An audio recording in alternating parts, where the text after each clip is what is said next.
Hi எல்லாருக்கும் வணக்கங்க. உட்காரவே முடியலைங்க. கொசு காதுக்கிட்டேயே வந்து குய்யும் குய்யும் குய்யின்னு கத்திட்டு கிடக்குதுங்க. அப்புறம் எல்லோரும் எப்படி இருக்கிறீங்க, என்ன பண்ணுறீங்க? நானும் போய் இனி படுத்து தூங்க தான் போகிறேங்க. ஃபோன் இல்லாதனால நான் நைட்டு வீடியோ எடுத்து வைக்கிறதா இருக்குதுங்க.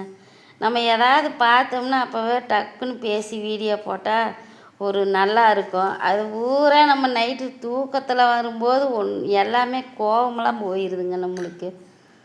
ஏனுங்க, இவங்க வீடியோலாம் இப்போ நான் பார்க்குறதையே தவிர்த்துட்டேங்க. பார்க்குறதே இல்லைங்க. இந்த 8 நிமிஷம் வீடியோலாம் சுத்தமாகவே பார்க்குறது இல்லை. வேறு இது பார்த்தோன்னா ஒன்று அவங்க கமாண்டை பார்த்தா தெரிஞ்சுட்டு இப்போ கமாண்டைங்கோடு போய் பார்க்குறது இல்லைங்க. இவங்களையெல்லாம் நம்மளாம் ஓடி ஓடி பார்க்கறனால தாங்க இவங்கள ஒன்றுமே பண்ண முடியலங்கும்போது ஓவராக சீனை போட்டுக்கிட்டு இருக்கிறாங்க. இவங்களையெல்லாம் கண்டுக்காமல் விட்டுருங்க. ஏனுங்க, யாரும் எதுவும் பண்ண போகிறதில்ல. தெரிஞ்சு போச்சுன்னு உங்களுக்கு. இவங்க லொல்லு நம்மெல்லாம் போய் பார்க்க ரொம்ப ஓவராக லொல்லு பேசுவாங்க. அதனால நம்ம பார்க்காம நம்ம வாட்டுக்கு போயிட்டோம்னு வைங்க. எல்லாருமே நம்ம கையில் தாங்க இருக்குது. இவங்கள நீ நம்மளுக்கு மன உளைச்சல் கொடுக்குறாங்கன்னா நம்ம இவங்கள பார்க்குறத தவிர்த்துட்டு போயிட்டோம்னு வைங்க, இவங்களுக்கு வருமானம் இல்லாத போயிருங்க. அப்போ தான் கொஞ்சம் அடங்குவாங்க. அது வரைக்கும் இப்படித்தான் பண்ணுவாங்க. நம்ம ஓடி ஓடி போய் பார்க்குற வரையில் யாரையும் போய் பார்க்காதீங்க. டென்ஷன் ஆகாதீங்க. கூலாக இருங்க, ஜாலியாக இருங்க. நம்ம வாழ்க்கையை நம்ம வாழ போகிறோம். யாரோ என்னமோ பண்ணிட்டு போகிறாங்கன்னு ஓட்டு நீங்கள் கூலாக போங்க. நானே இப்போல்லாம் எனக்கு பிடிக்கலைங்க. இந்த தடவை போயிடுவாங்க அப்படின்னு நினைக்கும்போது திடீர்னு வடி உக்காந்துக்கிட்டு எங்களையெல்லாம் எதுவும் பண்ண முடியாது அப்படிங்கிற மாதிரியெல்லாம் பேசும்போது அது எனக்கு பிடிக்கலைங்க. அவ்வளோதான். மொத்தத்தில் இவங்க 2 பேர்த்தையும் பார்க்குறதுக்கு பிடிக்கல. அப்புறம் இவங்கள எல்லாம் தூக்கி நான் அதை பண்ணுவேன் இதை பண்ணுவேன்னு சொன்னவங்க போய் காப்பாற்றுறது. அப்புறம் இன்னொருத்தவங்க இவங்க மேலே நான் கேஸ் போட்டிருக்கிறேன், இவங்களுக்கு மன உளைச்சல் கொடுப்பேன், அதை கொடுப்பேன் இதை கொடுப்பேன்ட்டு இவங்க போய் அங்கே ஃபோன் பண்ணி விசாரித்தது. அப்புறம் எந்த பொண்ணு நான் கேஸ் கொடுப்பேன், என்னை இப்படியெல்லாம் பேசியிருக்கிறா அப்படி பேசியிருக்கிறா, நான் போய் கம்ப்ளைண்ட் பண்ணுவேன்னு சொல்லி இதுவும் விட்டுருச்சு. அப்போ யாரை தாங்க நம்ம இவங்கெல்லாம் ஏதாவது பண்ணுவாங்கன்னு சொல்லி தானே பார்த்தோம். கடைசியில் யாருமே ஒன்றும் பண்ண போகிறதில்ல. எல்லாம் அவங்கவுங்க வியூஸு பார்க்க வச்சு அவங்கவுங்க துட்டு சம்பாரித்து அவங்கவுங்க கல்லாப்பட்டியில் ஓட்டு போகிறாங்க. நம்ம தான் இவங்கள உட்காந்து பார்த்து நம்மளால் வீட்டு வேலை கூட செய்ய முடியாமல் உட்காந்துருக்குறோம். நம்மளால் வீட்டு வேலையும் செய்ய முடியல, குடும்பத்தையும் பார்க்க முடியல. என்னாலும் ஃபோனை கையில் வச்சு இவங்களையே சுற்றி சுற்றி பார்த்துக்கிட்டு நெட்டு தான் வேஸ்ட்டாக தீருதுங்க. மாதமான நம்ம நெட் கார்டு ஓட்டு நம்மளுக்கு தான் தீருது. அதனால் இவங்கள பார்க்காம விட்டோம்னு வைங்க, இவங்களுக்கு வருமான வழின்னு வைங்க, கொஞ்சம் எல்லாம் சரியாகுங்க. நம்ம பார்த்து நினச்சோம்னு வைங்க இவங்களையெல்லாம் அடக்க முடியும். மற்றபடி வேறு யாரும் இவங்கள எதுவும் பண்ண போகிறதில்ல. அதனால் நம்ம கொஞ்சம் ஜாலியாக நம்ம மைண்டை வச்சுக்குவோங்க. ஏன் போய் நம்ம கஷ்டப்பட்டுக்கிட்டு கிடக்கணும். இந்த காலையில் கூட வருங்க, அந்த பொம்பளை உட்காந்துக்கிட்டு மனைவிங்கிறது தாங்க உட்காந்துக்கிட்டு அடுத்த தடவை இருக்கட்டு நான் பார்த்துக்கிறேன், இந்த தடவை விட்டுட்டு அடுத்த தடவை இருக்குது, நீ எத்தனை தடவை வேணாலும் நீ மக்கள் முன்னாடி முட்டாளாக்கிக்கிட்டே உட்காந்துருப்ப, நீ சொல்லிக்கிட்டே இரு. யாரும் முட்டாளாக உட்காந்து பார்த்துக்கிட்டு இருக்க போகிறதில்ல. உனக்கு என்ன வேலை? உனக்கு இதுதான் வேலை. நீ என்ன பண்ண போகிற? சும்மா உட்காந்துக்கிட்டு நான் இதை பண்ண போகிறேன் இதை பண்ண போகிறேன் அப்படி இப்படின்ட்டு கடைசியில் நீயே போய் காலில் விழுந்து அழுது அவங்கள காப்பாற்றுங்கன்னு கதறது. எதுக்கு இங்கே உட்காந்துக்கிட்டு மக்களுக்கு மன உளைச்சல் கொடுக்குற? இப்போ நாங்கள்லாம் பேசுகிறோம்னா நீ இந்த மாதிரி வச்சுக்கிறதுனால தான் நாங்கள் பேசுகிறதே இருக்குது. இல்லைன்னா நாங்கள் ஏன் பேச போகிறோம் சொல்லுங்கள்? நீங்களே சொல்லுங்கள். மக்களுக்கெல்லாம் மன உளைச்சல் தான் ஆகுது. இப்போ நம்மளாம் நம்ம கருத்தை நம்ம சொல்கிறோம். ஆனால் இந்த அம்மா என்ன சொல்லுது? அவங்கள காப்பாற்றவும் செய்யுது. அவங்களுக்கு ஏதோ ஏன் அன்றைக்கே பிடிச்சிட்டு போயிட்டாங்கன்னு எனக்கு அவங்க 2 பேரும் என்கிட்ட சேர்ற வரையில் எங்களோட பேச வேண்டான்னு அவங்க கள்ளக்காதல்னு சொல்லி வச்சுருந்தாங்களாம். 2 பேரும் சேரணுமா இந்த அம்மாவோட. பார்த்துக்குங்க எப்போ எவ்வளோ ஒரு ஒற்றுமையாக அவங்க இருக்கிறாங்கன்னு. நீங்கள் என்ன பண்ணாலும் அதை நாங்கள் கலாய்ச்சி பேசிட்டு நான் போய்கிட்டே இருப்போம். அவ்வளோதான். நீ எல்லாம் மன உளைச்சலாக இருக்கோ, இல்லை உங்கள் வீடியோவை உட்காந்து அங்கங்கே ஓடுற லைவ் எல்லாம் ஊற்று உட்காந்து பார்க்குறதுக்கெல்லாம் எங்களுக்கு டைம் இல்லை, தேவையில்லை. நீங்கள் எங்களையெல்லாம் என்ன எங்களுக்கெல்லாம் மன உளைச்சலை கொடுத்து அதில் நீங்கள் காசு சம்பாரித்து நீங்கள் அமோகமாக வாழ்ந்துக்கிட்டு இருப்பீங்க. நாங்கள் வந்து குத்த வச்சு உங்களை உட்காந்து வேடிக்கை பார்த்து கடைசியில் நாங்கள் மன உளைச்சல் போட்டுக்கிட்டு எங்கள் குடும்பத்தை நாங்கள் எடுத்துக்கிட்டு உட்காந்துருக்கோம்மா. சொல்லுங்கள். இவங்க இப்படி தான் போடுவாங்க, நம்ம பார்த்து கலாய்ச்சி விட்டுட்டு போய்கிட்டே இருக்கணுங்க. அவ்வளோதான் பண்ண போகிறேன் நான். மன உளைச்சலுக்கு வேலையே இல்லை. இவங்க கருப்பி வீடியோலாம் சுத்தமாக நான் பார்க்குறதே இல்லைங்க. அவ என்னமோ பெரிய டான் டகர் மாதிரி பேசுவாள், அதனால் அது எனக்கு பிடிக்காது, பார்க்குறது இல்லை. அதேமாரி சில பேர்த்த நம்பணும், அவங்க எல்லாமே வந்து ஏமாத்துக்காரங்கன்னு தெரிஞ்சோன்னையுமே இதுக்கு மேலே இவங்களை எல்லாம் போய் நம்ம அதை பண்ணணும் இதை பண்ணணுன்னாலாம் யோசிக்கிறதுக்கு வழி இல்லைங்க. ஏன்னா நம்மளால முடியாது. அதனால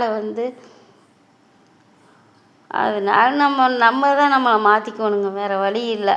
என்னங்க, நான் தான் பண்ணேன்னு ஒருத்தவங்க வந்து நெஞ்சை நிமித்திட்டு உட்காந்து சொல்கிறாங்க. அவங்க நான் எதுவும் பண்ணலங்கிறாங்க. ஆனால் இதை வந்து அவங்கள கேட்குற கேள்வி இவங்களையும் கேட்கணும். ஆனால் இவங்க பண்ணது வந்து சரிங்கிற மாதிரி பேசுகிறதா நம்மளுக்குள்ளாரையே நம்ம இதாக இருக்குதுங்க. கமாண்டு வர்றவங்கள சொல்கிறேங்க. இப்போ வந்து அவங்க வந்து பண்ணினதுக்கு இப்போது எல்லோரும் போய் கேள்வி கேட்குறோமில்ல, அதே மாதிரி வந்து இவங்க பண்ணுறதுக்கும் கேள்வி கேட்கணுமில்ல. எப்படி போய் அவங்களுக்கு செய்யலாம்? அவ்வளோ வச்சு பேசுனீங்க, சண்டை கட்டினீங்கன்னு நீங்கள் காப்பாற்றி இருக்கிறீங்க, பரவாயில்ல, அப்படி இப்படின்னு கமாண்டு போடுறாங்க. என்னங்க சொல்கிறது சொல்லுங்கள். அதை மன உளைச்சலாக நினச்சி பார்க்குறவங்க அதை ஜாலியாக பார்த்துட்டு போங்க. இல்லையா பார்க்காத விட்டுருங்க. பார்க்காம விட்டிங்கன்னா நல்லது தான். ஏனுங்க, அப்படியே பார்த்தாகோன்னு இருந்ததுன்னா கடகடன்னு ஓடுது பார்த்தீங்களா, ரெண்டு இதில் வச்சோம்னா ஸ்பீடாக ஓடும் பார்த்தீங்களா, அதில் வச்சு பார்த்துட்டு வந்துடுங்க. இல்லைன்னா அதுக்குள்ளே போய் கமாண்டை மட்டும் பார்த்து போட்டு வெளியில் வந்துடுங்க. அதுதான் நல்லது. அதையெல்லாம் முழுசாக உட்காந்து பார்த்தா நம்மளுக்கு டென்ஷன் ஆகுதுங்க. ஏனுங்க, இந்த பொம்பளைக்கு புருஷனை வேண்டான்னு விட்டு கொடுத்து அதுக்கு தேவையானது என்னமோ வாங்கி திங்கிறதுக்கு அதுக்கு மட்டும் வாங்கிக்கிட்டு புருஷனை நீ அவகோடையே இருந்துக்கொன்னு விட்டு கொடுக்குது. நம்மளாம் அப்படி பண்ண மாட்டோம். அதனால தான் நம்ம மன உளைச்சல் ஆகிறோம். அதனால முதல்லாம் கூட பொண்டாடிக்கு இப்படி துரோகம் பண்ணுது இந்த ஆள், இவளுக்கு இவ்வளோ செய்யுது, பொண்டாடிக்கு எதுவும் செய்யலையேன்னு நினச்சோம். இதுவும் வேற ஆளை பிடிச்சிட்டு போயிடுச்சு. இந்த ஆளும் வேற ஒருத்தி கூட வாழ்றேன். அப்புறம் இங்கே எங்கே நியாயத்துக்கு என்ன இருக்குதுங்க? இங்கே ஒன்றுமே கிடையாது. அப்படியே ஃப்ரீயாக விட்டுட்டு போக வேண்டியதாங்க. வேறு என்ன பண்ண முடியும் சொல்லுங்கள். அதெல்லாம் மக்களுக்கு மன உளைச்சல் கொடுக்காம ஜாலியாக அவங்கள சிரிக்க வச்சு நீங்கள் வீடியோ போட்டு காசு சம்பாதிச்சா கூட பரவாயில்ல. மன உளைச்சல் கொடுத்து சம்பாதிக்கக்கூடாதுல்லங்க யாராக இருந்தாலும். அப்புறம் நம்ம முதலமைச்சர் அண்ணா பார்த்தீங்களா, அரிசியெல்லாம் போய் ரேஷன் கடையில் அளந்து போடுறாரு. இந்த மாதிரி ஒரு முதலமைச்சரை நான் இத்தனை வருஷமாக நான் பார்த்ததே இல்லைங்க. யாருமே அப்படி மக்களோட மக்களாக இருந்து இப்படியெல்லாம் பண்ணதை நான் பார்த்ததே இல்லை. உண்மையாக ரொம்ப சந்தோஷமாக இருக்குதுங்க. ஆனால் அந்த ஆட்சியும் நடக்க விடாமல் எவ்வளோ பேர் குடைச்சல் கொடுத்துக்கிட்டே இருக்கிறாங்க. அப்பா எவ்வளோ பேர் எவ்வளோ விஷயத்தில் எதை பார்த்தாலும் காசு கொள்ளையடிக்கிறாங்க. எப்படிங்க இவ்வளோ காசு மக்களை பூரா சுரண்டி ரத்தத்தை உறிஞ்சி எடுத்துருக்குறாங்க. அப்பாடா, நினச்சாலே அவ்வளோ ஒரு இதாக இருக்குது. ஏதோ இப்போவாது எல்லாம் மாற்றி போட்டு நம்ம தமிழ்நாட்டை நம்ம காப்பாற்றிக்கிட்டு போகணும். இல்லைன்னு வைங்க, மறுபடியும் வந்துருந்தாங்கன்னா நிலமை என்ன ஆகுங்க யோசிக்கவே முடியல. அவங்க இந்த வீடியோவிலெல்லாம் ட்ரோல் வீடியோவிலெல்லாம் பார்க்குறேனல்லங்க நான், சாட்சி வீடியோவில் அதில் பார்த்தோம்னா முன்னாள் முதலமைச்சர் ஒரு வயசானவங்க தான். அவங்க போய் காலில் விழுந்து அவங்க மனுவை கொடுக்குறாங்க. அப்படியே அந்த பேப்பரை பிடிங்கிட்டு இப்படி தள்ளி விட்டுட்டு போகிறாங்க.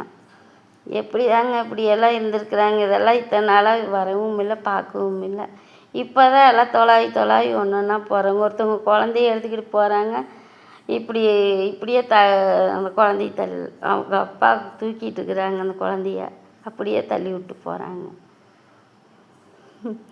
அப்படியெல்லாம் இருந்ததுனால தாங்க நம்மளை மாதிரி ஆளுங்கள்லாம் வந்து அவங்களையெல்லாம் எதுவுமே கேள்வி கேட்க முடியல, பயம்.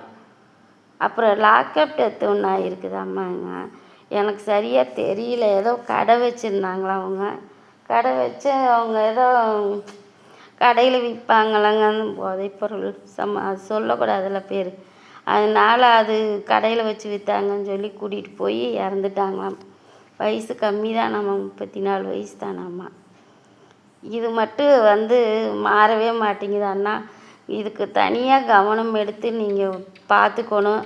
இந்த மாதிரி அப்பாவியாக இருக்கிறவங்களையெல்லாம் கூட்டிகிட்டு போய் இந்த மாதிரி எல்லாம் நடக்கும்போது உண்மையாக போலீஸ் ஸ்டேஷனுக்கு போகிறதுக்கே யாருக்குமே பயமாக இருக்குதுங்க.